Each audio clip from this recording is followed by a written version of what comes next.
After episode 31, I promised better episodes.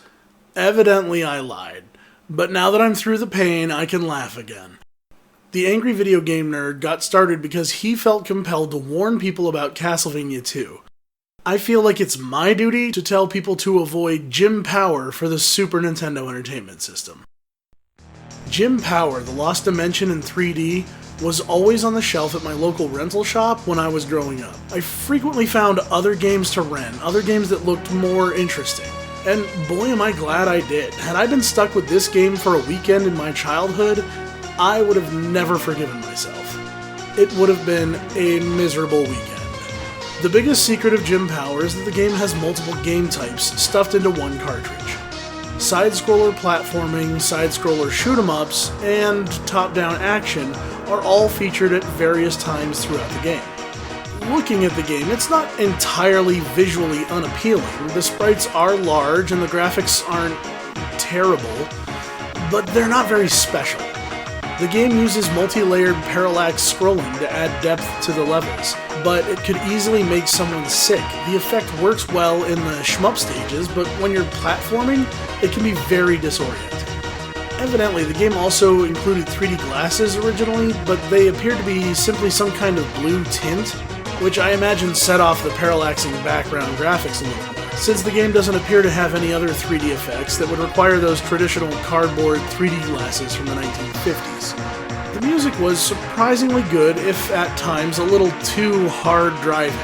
The sound effects also surprised me, although there was nothing too special that stood out to me there either. They didn't drive me absolutely crazy, which is a blessing considering the following. The real torment of the game is this: one-hit kills. My first time playing this game, I played for over 90 minutes and never beat the first level. Similar to the phenomenon I described in episode 14 while playing Spy Hunter, the more times I died, the more I let myself get frustrated, which made me want to rush, which resulted in my death more often than not. The game relies heavily on memorization of patterns and not simply your ability to react. Everything kills you in one hit, even water droplets. If you fall into a pit during the moment of invulnerability after you respawn, the pit is typically too deep to jump out of, so you wind up dead again. You'll burn through lives in no time. And even though the game has difficulty settings, those simply grant you more continues, not health or multiple hits or even more lives.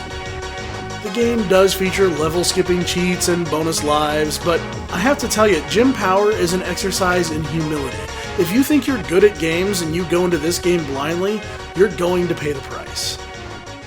Still, when it comes to story, Jim Power's got it in spades. Just as I knew it would when I saw a name like Jim Power and The Lost Dimension in 3D. Let's take a look at the manual. Special Agent Jim Power. The very universe itself is threatened with extinction. An alien force, an evil being called Vaprak, threatens all life in the known universe. This being has ambushed our fleet of warships and decimated them, and now promises to annihilate us.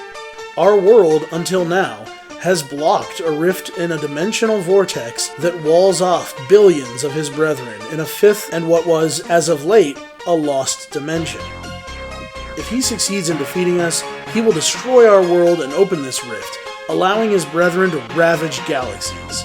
Further, this foreign dimension, which our third-dimensional world is unaccustomed to, seems to have a reality-distorting effect, causing unpredictable mutations on all organic life forms. Vaprak, who we have discovered serves as a guardian to this portal, has become too powerful for our shattered fleet to attempt a frontal assault. We realize that our only hope is to send in a lone human agent, too small for Vaprak's Omni-Eye scanners to detect, to slip past the big lasers and scanners and, hopefully, send them back to the lost dimension. We can equip you with a blaster, a jetpack, a unijet when you are underground beneath the enemy scanners, and a gyrocycle, as well as an energy suit powered with smart bombs. We will try and leave you weapons, smart bombs, and other items along the way, but we can guarantee nothing. One more thing. Although we feel you have the best chance of success of any of our agents, this route is in some ways more dangerous than a direct frontal assault. We've sent in other agents before you. None have ever returned. It is imperative you succeed in this mission. We will not get a second chance. Good luck, Mr. Power. You are our last and only hope. This is so great. It puts such a smile on my face. That right there was why I was excited to play the game. I knew it had to have a marvelous backstory of some kind. This was a B-movie wanting to be made into a Saturday morning cartoon with the best of them. But unfortunately, that story doesn't come across in the game. Instead, I do battle in something that looks like ancient Rome, and then I fly through space, and then I'm a commando on a battlefield. At one point I encounter zombies. Nothing makes sense in this game. They literally just slapped a bunch of game types together and gave it a name. Although the instruction manual delivers on the promise, the game itself gets completely lost. Not between dimensions, but in our story so far.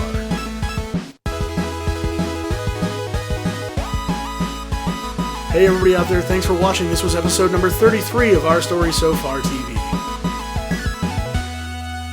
Looks like this was another short one, but I did mention those are going to be around from time to time. Even though the game had a good story in the manual, there wasn't much to talk about from the game's perspective. Plus, the game was just so darn bad. But what can you do? If you want to find more of the backstories of some bad games and some classics, feel free to browse through the archives over at ourstorysofar.tv. Comments can be left on the videos, or you can always get a hold of me over on Twitter at NewAngel, that's Nuangel.